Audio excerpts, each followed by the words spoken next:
এবারের পাভলভের কথায় আমাদের আলোচনা, ধীরেন্দ্রনাথ কাদের মনোচিকিৎসা করবেন। এই মনোচিকিৎসা হলো অত্যন্ত দক্ষতা কুশলতার সঙ্গে কথার ব্যবহার, কথা দিয়ে রোগীর সঙ্গে যোগাযোগ স্থাপন। তাহলে কাদের মনোচিকিৎসা করতে হবে? মনোরোগীদের, যাদের অনেকেই ঠিকমতো গুছিয়ে কথা বলতে পারে না, অন্যদের সঙ্গে যোগাযোগ স্থাপন করতে পারে না, নিজের দুঃখ কষ্টের কথা অন্যকে বুঝিয়ে বলতে পারে না, অর্থপূর্ণভাবে কোনো কিছু বোঝাতে পারে না বা বুঝতে পারে না, এবং যাদের অনেকেরই রয়েছে জ্ঞানাত্মক প্রক্রিয়ার বিশৃঙ্খল অবস্থা, যা ক্রমশ স্পষ্ট হচ্ছে। কেন তাদের জ্ঞানাত্মক প্রক্রিয়া বিশৃঙ্খল? তিনটি কারণের জন্য দায়ী বলে মনে করা হয়। প্রথমত, রোগের বিকার প্রক্রিয়া। দ্বিতীয়ত, দীর্ঘদিন ধরে অনেক পরিমাণ ওষুধ খাওয়ার জন্য ওষুধের পার্শ্ব প্রতিক্রিয়া। আর তৃতীয়ত, আমরা জানি না এদের সঙ্গে কেমন করে যোগাযোগ স্থাপন করতে হবে। এই বিষয়গুলিতে সতর্ক থেকে তার মনোচিকিৎসাকে বিকশিত করার জন্য ধীরেন্দ্রনাথ যথেষ্ট লড়াই করেছেন সারা জীবন ধরে। ধীরেন্দ্রনাথের জীবনের শেষের দিকে কয়েকজন শিক্ষার্থীকে দেখেছি, এরা সবাই প্রধানত ক্লিনিক্যাল সাইকোলজিস্ট। তারা আসতেন ধীরেন্দ্রনাথের মনোচিকিৎসার পদ্ধতি শেখার জন্য। তারা কলকাতা বিশ্ববিদ্যালয় থেকে ক্লিনিক্যাল সাইকোলজি স্নাতকোত্তর ডিগ্রি পেয়েছেন। তাদের সঙ্গে দীর্ঘ সময় কথাবার্তা বলার সুযোগ হয়েছিল, এবং আমারও তখন কম বয়স, কিন্তু তাদের অবস্থা দেখে খুব বিভ্রান্ত হয়ে যেতাম। এই বিভ্রান্ত হওয়ার কারণগুলি হলো এই প্রকারের। প্রথমত, তারা অন্য অনেক বিষয়ে অনেক কিছু জানেন, খবর রাখেন, কিন্তু তাদের অধিকাংশের স্নায়ু শারীরবিদ্যার বিষয়ে প্রায় কোনো জ্ঞান নেই। দ্বিতীয়ত, ধীরেন্দ্রনাথের ক্রিয়াকলাপ বিহেভিয়ার থেরাপি নামে জানেন, এই বিষয়টি তারা শিখতে এসছেন। 3 নম্বর, পাভলভ এবং শর্তাধীন পরাবর্ত সম্পর্কে প্রায় কোনো জ্ঞান তাদের নেই, কারণ পাভলভ নামে সবাই যা বোঝেন ঘণ্টা বাজিয়ে কুকুরের লালা ঝরানো। 4 নম্বর, ওষুধ প্রয়োগ করার বিষয়ে তাদের যথেষ্ট বিরূপ মনোভাব রয়েছে, অথচ এর বিকল্প হিসেবে কি করা সম্ভব এই বিষয়ে তাদের কোনো ধারণা নেই। 5 নম্বর, ধীরেন্দ্রনাথ যে জনমানসিক স্বাস্থ্যের কথা বলেন, যেখানে পরিবার ও জনগোষ্ঠীকে অগ্রাধিকার দিয়ে এই ধরনের মনোরোগীদের চিকিৎসার বন্দোবস্ত করা উচিত, এই বিষয়েও তাদের প্রায় কোনো ধারণা নেই ইত্যাদি। সাধারণভাবে তাদের কাজের ধরন হলো চেম্বার প্র্যাকটিস মডেল।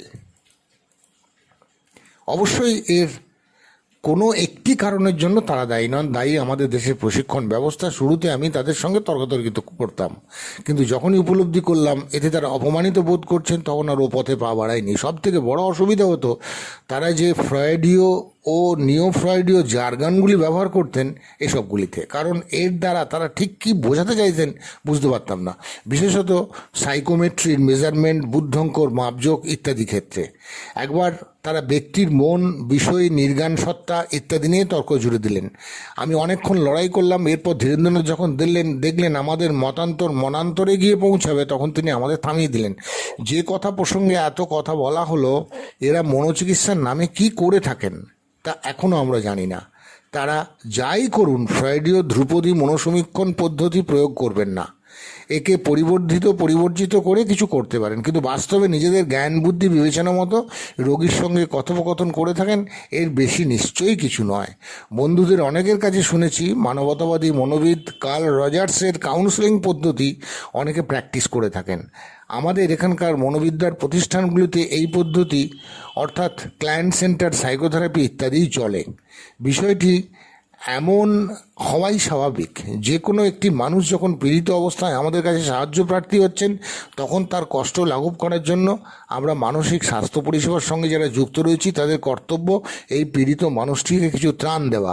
এই ত্রাণ দেওয়ার কথা মাথায় রেখেই আমাদের এমন অনেক কিছুই করতে হয়, যা হয়তো কোনো শাস্ত্রর কোনো শিক্ষার সঙ্গেই আপাতভাবে সঙ্গতিপূর্ণ হয় না। একেই দার্শনিক কান্ট বলেছেন প্র্যাগম্যাটিক রিজন প্রয়োগ করা। অনেক কম বয়স থেকে আমরা কয়েকজন ছাত্র ধীরেন্দ্রনাথকে এই কাজ করতে দেখেছি। তুলনায় আমাদের প্রধান প্রবাহের যে মনোরোগ বিশারদরা রয়েছেন, এদের কাউকে ধীরেন্দ্রনাথের মতো এই কাজ কখনো করতে দেখিনি। যদিও তার কর্মজীবনে ধীরেন্দ্রনাথ 2-3 বার তার এই মনোচিকিৎসার বিষয়ে কর্মশালা করেছিলেন, তাতে এখানকার কতিপয় মনোবিদ ও মনোরোগ বিশেষজ্ঞ যোগও দিয়েছিলেন, কিন্তু এর ফল তেমন উৎসাহব্যঞ্জক হয়নি। পাভলভের ছাত্র ধীরেন্দ্রনাথ এ বিষয়ে দৃঢ়নিশ্চিত ছিলেন যে কথা দিয়ে এমন মনোচিকিৎসা তৈরি করে তিনি এক বড় অংশের মনোরোগকে জয় করবেন। যদিও আমাদের মনে তখনও সংশয় ছিল, এটা কি আদৌ সম্ভব? অল্প কয়েকটা শুকনো কথা দিয়ে মনোরোগের এই ক্রনিক জটিল সমস্যার চিরে ভেজানো সম্ভব হবে?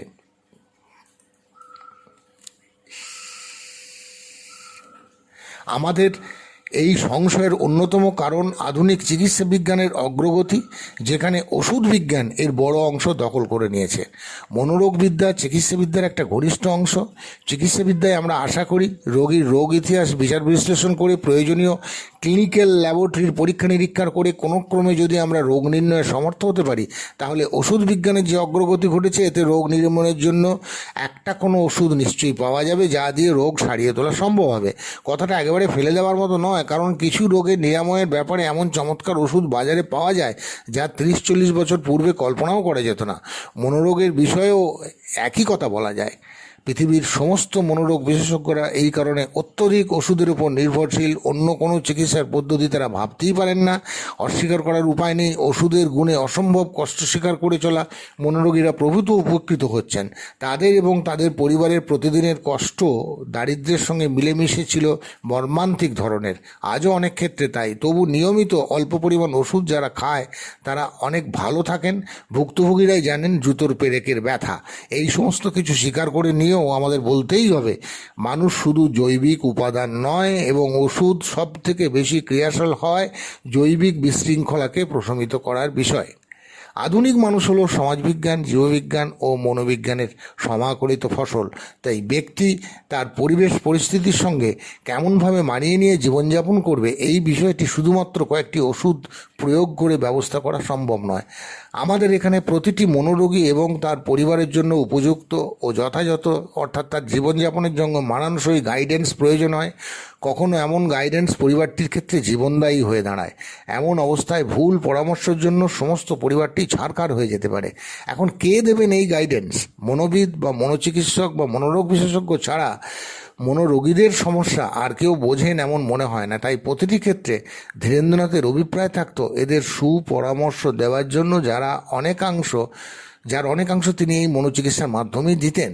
পরের দিকে যখন চিকিৎসক হিসেবে আশেপাশের মানুষজনদের কাছে তার খ্যাতি বেড়েছে, জনপ্রিয়তা বেড়েছে, তখন তিনি অনেক জটিল ক্রনিক ধরনের রোগী পেয়েছেন যাদের নিয়ে তাকে সমস্যাতেও পড়তে হয়েছে।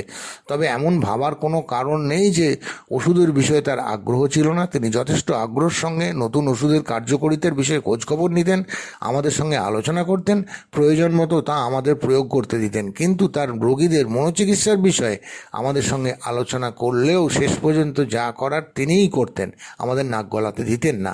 আমাদের সম্পর্কে তার প্রধান অভিযোগ ছিল সরকারি হাসপাতালের বহির্বিভাগে রোগী দেখার অভ্যাস আমাদের মধ্যে যেন পাভলোভীয় ডাইনামিক স্টিরিওটাইপ হয়ে গেছে।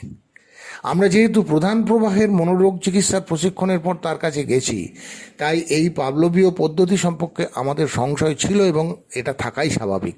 যেমন তিনি রোগীর ব্রেন টাইপ বিবেচনা করে ওষুধ প্রয়োগ করতেন। অর্থাৎ যদি কথাবার্তায় রোগ ইতিহাসে তিনি উপলব্ধি করতে পারতেন রোগীর গুরু মস্তিষ্ক নিস্তেজনা প্রবণ, তাহলে তাকে সব থেকে কম পরিমাণ ওষুধ তিনি দেবেন। অথচ আমরা পাশ্চাত্যের পাঠ্যপুস্তক থেকে শিখে এসেছি দেহের ওজনের সঙ্গে সামঞ্জস্য রেখে ওষুধ প্রয়োগ করার বিষয়ে। ফলে আমাদের সঙ্গে তার অবধারিতভাবে বিরোধবাধ্য, কিন্তু তিনি নিজের মতে অবিচল থাকতেন। তাই আমরা ধরে নিয়েছিলাম তিনি আন্ডারডোজে ওষুধ প্রয়োগ করে চিকিৎসা করে থাকেন। তার বিরুদ্ধে এই অভিযোগ তিনি মেনে নিয়েছিলেন, এবং তার যুক্তি ছিল আমাদের চিকিৎসার প্রধান উদ্দেশ্য হল রোগীকে সচল, সজাগ, সতর্ক রাখা, যাতে সে সর্বদা পরিবেশ পরিস্থিতির সঙ্গে মানিয়ে নিয়ে চলতে পারে। কারণ তার প্রাত্যহিক জীবনে সে সৃজনশীল বা উৎপাদনশীল থাকতে পারছে কিনা এটাই সব থেকে বড় কথা। কিন্তু এরপর যদি অন্যকে অযথা উৎপাত করতে শুরু করে তাহলে কেউ তাকে সহ্য করবে না। এর চেয়ে ভালো সে যদি পরিবেশের সঙ্গে যোগাযোগ রক্ষা করে যে পরিমাণে সম্ভব পরামর্শ মেনে চলে, তাহলে অন্তত সে সমবেদনা পাবে। তার এই সমস্ত পরামর্শ ধীরে ধীরে মেনে নিয়েছিলাম, এবং এখন উপলব্ধি করি পেশাদারি ক্ষেত্রে কাজ করতে গিয়ে তিনি 100% ঠিক কথা বলেছিলেন। ওষুধের যদি কিছু ঘাটতি থাকে তাহলে তিনি তা মনোচিকিৎসা দিয়ে এই ঘাটতি পূরণ করবেন, এমনই তার ভাবনা চিন্তা ছিল। এমনকি তিনি রোগী ও তার বাড়ির লোকজনদের বলে দিতেন যে তিনি খুব কম পরিমাণ ওষুধ দিচ্ছেন এবং কেন দিচ্ছেন তাও বলতেন। ফলে সামগ্রিকভাবে এই অবস্থা সম্পর্কে সবাই সচেতন থাকত। তবে অস্বীকার করার উপায় নেই, চূড়ান্ত বিশৃঙ্খল রোগীদের ক্ষেত্রে যেখানে মনোচিকিৎসা বা কোনো পরামর্শ স্থান নেই, সেখানে তিনি দরাজ হাতে ওষুধ লিখতেন, কোনো ঝুঁকি নিতেন না। মুখে বলতেন কোথাও দুর্ঘটনা ঘটে যেতে পারে, ঝুঁকি নেওয়া উচিত নয়। তবে শুধু তার মুখ থেকেই শোনা নয়, আমি ব্যক্তিগতভাবে যে রোগীরা নিয়মিত মনোচিকিৎসা নিত তাদের সঙ্গে আলাদাভাবে ধীরেন্দ্রনাথের আড়ালে দীর্ঘক্ষণ কথা বলে দেখেছি। এমন খুব কমজনকে পেয়েছি যারা এই মনোচিকিৎসার দ্বারা উপকৃত হননি। এই সমীক্ষার হিসেবও আমাদের কাছে আছে, যদিও তা সম্পূর্ণ রোগী ও তার বাড়ির মানুষজনের কাছ থেকে পাওয়া, কিন্তু তা একেবারে ফেলে দেবার মতো নয়। একজন তো এই মনোচিকিৎসার ভূয়সী প্রশংসা করেছেন। তাদের ভাষায় এমন মনোচিকিৎসার জন্য তারা জীবন ফিরে পেয়েছেন, নতুন জীবন লাভ করেছেন। এই বিচারে তারা ধীরেন্দ্রনাথকে প্রায় ঈশ্বরের দূত বা পয়গম্বর মনে করতেন।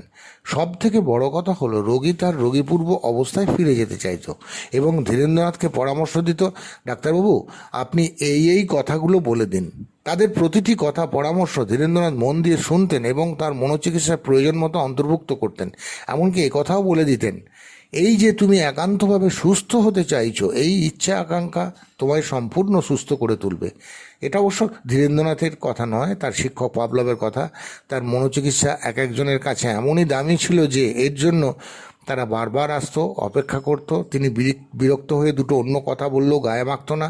রোগীদের প্রতি এই ভালোবাসা, এই নিষ্ঠা, এই বিজ্ঞানসম্মত পদ্ধতির অনুসন্ধান কোনো মূল্য হয় কিনা আমার জানা নেই। জীবনে বৃত্তি নিপুণতা, পেশাদারিত্ব ইত্যাদি যা কিছু দেখেছি বা শুনেছি, এর সমস্ত কিছু ধীরেন্দ্রনাথকে দেখলে গোলমাল হয়ে যেত। এই কারণে মনে হতো তাকে অনুকরণ করা প্রায় অসম্ভব, কারণ তিনি শুধুমাত্র বিজ্ঞান নন, তিনি একটা শিল্প। মনে রাখতে হবে তার আর অন্য কোনো রোজগার ছিল না এবং এই প্র্যাকটিসের উপরই তাকে সব খরচ চালাতে হতো। প্রতিষ্ঠানের খরচও তিনি এখান থেকে নিতেন। অথচ তার রোগীদের অধিকাংশ ছিল গরিব, বামপন্থী পার্টিকর্মী, নয়তো তার বন্ধু বান্ধব বা আত্মীয় স্বজন। কিন্তু এসবের জন্য তিনি তার কাজে কোথাও কৃপণতা দেখাননি। এই সমস্ত চিকিৎসার ক্ষেত্রে তার তাৎক্ষণিকতা এবং সৃষ্টিশীলতা যেন ঝরে পড়ত। তিনি কি জানতে চাইতেন রোগীদের কাছ থেকে, তার পারিবারিক মানুষজনদের কাছ থেকে। এই মনোচিকিৎসা ছিল তার কাছে ড্রামাটিক মনোলগের মতো। এই যেন ওথেলোর দেসদিমোনাকে মেরে ফেলার প্রস্তুতি। ধীরেন্দ্রনাথ এখানে ওথেলো হয়ে গেছেন এবং দেসদিমোনার ইভিল হলো মনোরোগ, যাকে নিঃশেষ করার দায়িত্ব নিয়েছেন ধীরেন্দ্রনাথ। এই ব্যাপারে নাটকের ইমেজারি মাথার আসার কারণ হলো ধীরেন্দ্রনাথ কলকাতার একজন প্রতিষ্ঠিত নাট্যকার ছিলেন এবং তার 40টি পূর্ণাঙ্গ নাটক রয়েছে। এই একটি নাটকের দল তিনি পরিচালনা করতেন, একসময় তার নাটকে তিনি অভিনয়ও করেছেন। সুতরাং এটাই আশা করা যায় যে তার মনোচিকিৎসার সেশনগুলিতে তিনি যথেষ্ট নাটকীয়তা সৃষ্টির চেষ্টা করবেন। তাই প্রতিটি মনোচিকিৎসার সেশনে তার কাছে কোনো যান্ত্রিক কাজ ছিল না, ছিল চ্যালেঞ্জ। এই কাজ করার জন্য তিনি রোগী ও তার বাড়ির মানুষজনদের কাছ থেকে এই ধরনের কিছু তথ্য জানতে চাইতেন। 1. রোগী কী পরিমাণ বাচিক ও অবাচিক শর্তাধীন পরাবর্ত গড়ে তুলতে পারে, কারণ এর ওপর নির্ভর করে ব্যক্তি প্রতিদিনের জীবনযাপনে অসংখ্য অস্থায়ী স্নায়ু সংযোগ গড়ে তুলবে। রোগীর বাড়ির আর্থসামাজিক পরিবেশ এবং কালচারালগত বেষ্টনী যেখান থেকে সে বড় হয়েছে মানিয়ে নিয়ে চলেছে, এরই ওপর নির্ভর করছে সে কী পরিমাণে প্রথাগত ও অপ্রথাগত শিক্ষা গ্রহণ করতে পারছে, আন্তঃমানবিক সম্পর্ক গড়ে তুলতে পারছে।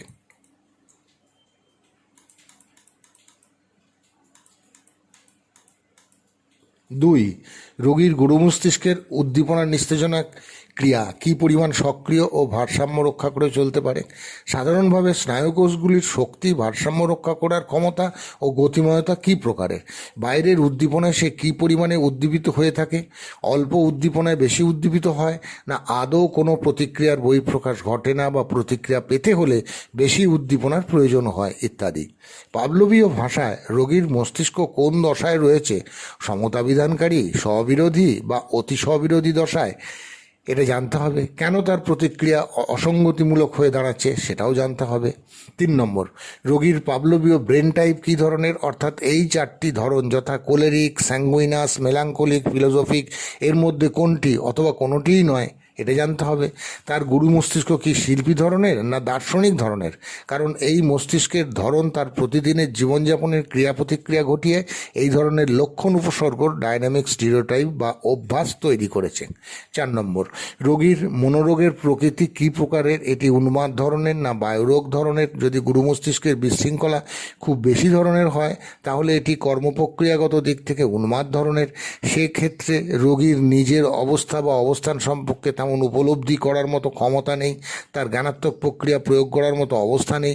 এই পরিমাণ বিশৃঙ্খলার জন্য সে বাইরের জগতের সঙ্গে সংযোগ স্থাপন করতে পারছে না। এক কথায় সে যোগাযোগহীন অবস্থায় বিচ্ছিন্ন দ্বীপের মতো এক অবস্থায় রয়েছে। এমন যোগাযোগহীন অবস্থায় থাকার জন্য ব্যক্তির মনোচিকিৎসা করা সম্ভব নয়। তুলনায় রোগী যদি কম বিশৃঙ্খলার বায়ুরোগী হয় তাহলে মনোচিকিৎসার ব্যবস্থা করা সম্ভব এবং তা প্রয়োজন। 5 নম্বর, রোগীর গুরু মস্তিষ্কের কর্মপ্রক্রিয়াগত বিশৃঙ্খলার কারণ হলো উদ্দীপনা নিস্তেজনা ক্রিয়ার বিশৃঙ্খলা জাতীয় সমস্যা, এবং এই দুই প্রক্রিয়া উপযুক্তভাবে ভারসাম্য রক্ষা করতে পারছে না। কিন্তু এই বিশৃঙ্খলার প্রকৃতি কী ধরনের? যদি তার সুরক্ষামূলক নিস্তেজনা হয় তাহলে বুঝতে হবে প্রাত্যহিক জীবনযাপনের উদ্দীপনায় এই পরিমাণ পীড়ন হচ্ছে যে এখান থেকে পালিয়ে যাওয়ার জন্য গুরু মস্তিষ্ক সুরক্ষামূলক নিস্তেজনায় চলে গেছে, যাকে আমরা শারীরবিজ্ঞানের ভাষায় বলতে পারি স্নায়ুকোষের অ্যাকশন পোটেনশিয়ালের হাইপার পোলারাইজেশনের দশা। তাহলে এই পীড়নগুলি খুঁজে বার করতে হবে এবং কেন তারা রোগীকে এই পরিমাণ পীড়িত করছে সেটাও খুঁজে দেখতে হবে। আরও দেখতে হবে এই নিস্তেজনা কি একটি বিশেষ স্থানীয় অঞ্চলে কেন্দ্রীভূত বা ঘনীভূত হয়েছে, না সমগ্র প্রান্তীয় অঞ্চলে তা ছড়িয়ে পড়েছে। এটা বোঝা যাবে রোগীর রোগ উপসর্গগুলো বিচার বিশ্লেষণ করলে।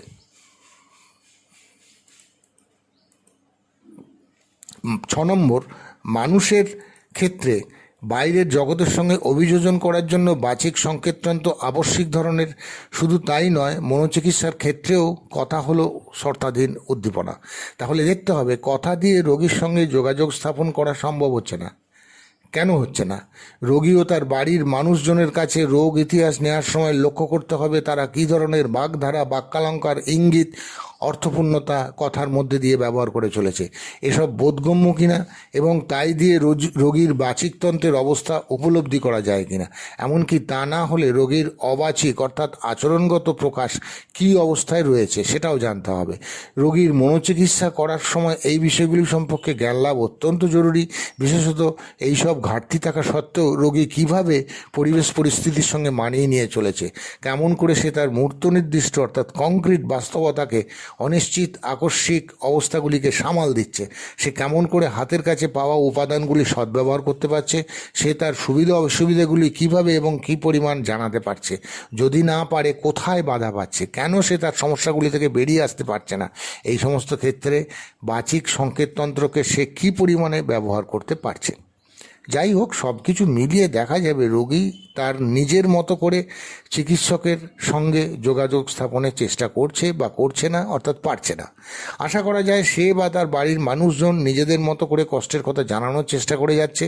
এই সব কিছুই প্রধানত বাচিকতন্ত্রর সাহায্যে এবং কিছুটা অবাচিকতন্ত্রর সাহায্যে করার চেষ্টা করছে। এখানে অবাচিক বলতে রোগীর সংবেদনে পাওয়া অজস্র কল্পনা ও বাস্তবের চিত্রকল্পের কথা বলা হচ্ছে।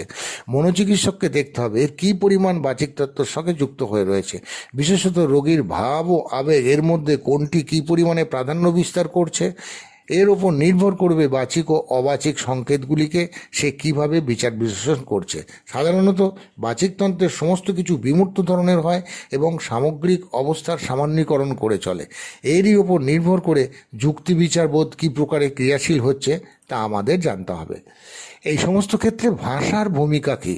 পাভলভ তার কন্ডিশন রিফ্লেক্সেস অ্যান্ড সাইকিয়াট্রি বইয়ে এই ধরনের একটি মন্তব্য করেছেন যা আমাদের কাছে অত্যন্ত গুরুত্বপূর্ণ। পাভলভ বলছেন, প্রাণীর থেকে মানুষের গুরু মস্তিষ্কের সর্বশেষ বিশেষ অর্জিত ক্ষমতা যা প্রকৃতির কাছ থেকে মানুষ পেয়েছে তা ভাষা ব্যবহারের ক্ষমতা। প্রাণীর কাছে বাইরের পরিবেশের মূর্ত নির্দিষ্ট বাস্তবতা অবিকল সংকেতের আকারে মস্তিষ্কে প্রতিফলিত হয়। পঞ্চ ইন্দ্রিয়র মাধ্যমে যা মস্তিষ্কে প্রত্যক্ষভাবে গৃহীত হয় এইটুকুই এর সংবেদন সংকেত এবং পৃথকভাবে এর কিছুই অবশিষ্ট থাকে না। কিন্তু আমরা দৃশ্য ও শ্রুতি কথার মাধ্যমে যা পাই তা আমাদের শুধু সংবেদন প্রত্যক্ষণ দশাতেই আটকে থাকে না। এসব ছাড়িয়ে যুক্তি বিচারবোধের স্তরে জ্ঞানাত্মক প্রক্রিয়ার ধারণা গঠন করে থাকে। প্রথম সংকেততন্ত্র প্রাণীরও যা, আমাদেরও তাই, কিন্তু দ্বিতীয় বা বাচিক সংকেততন্ত্র আমাদের ক্ষেত্রে যে বাস্তবতাজনিত সংকেত গড়ে তোলে তা এক কথায় অভূতপূর্ব, যা শুধু আমাদেরই আছে এবং এটি হলো সংকেতের সংকেত।